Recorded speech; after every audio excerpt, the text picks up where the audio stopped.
Protesters showed up outside the governor's annual Economic and Community Development Conference downtown today. They're trying to urge Governor Haslam to raise the state's minimum wage to $15 an hour. News Channel 5's Adam Gassimi is live at Bicentennial Mall tonight. And Adam, we actually have video of them trying to interrupt Haslam's speech.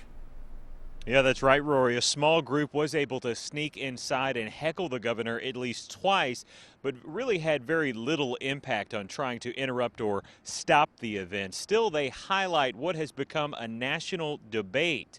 Should minimum wage go up? What do we want? 15! And when do we want it? Now! They decided if they weren't on the guest list, they'd come anyway. Protesters were outside the Renaissance Hotel Friday demanding the state raise its minimum wage from $7.25 to $15 an hour. We've become the true hub of the Southern Automotive Corridor. While the governor spoke to a large crowd about how well the state is doing, attracting new companies and creating jobs.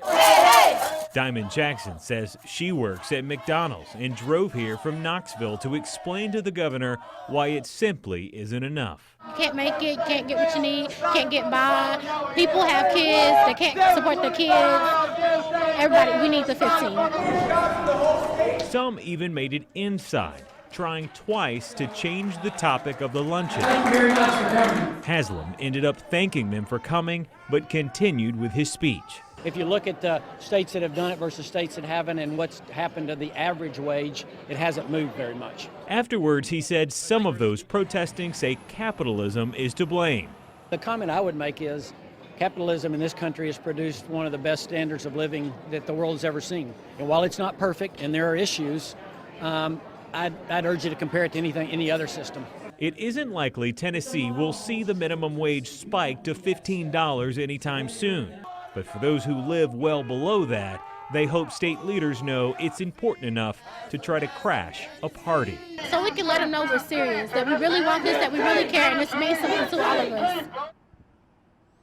And the governor told us this afternoon that this was not the first time hecklers had tried to interrupt one of his speeches, but he did not indicate that he would be considering a minimum wage increase anytime soon. We're live at Bicentennial Mall tonight. Adam Gassimi, News Channel 5 HD.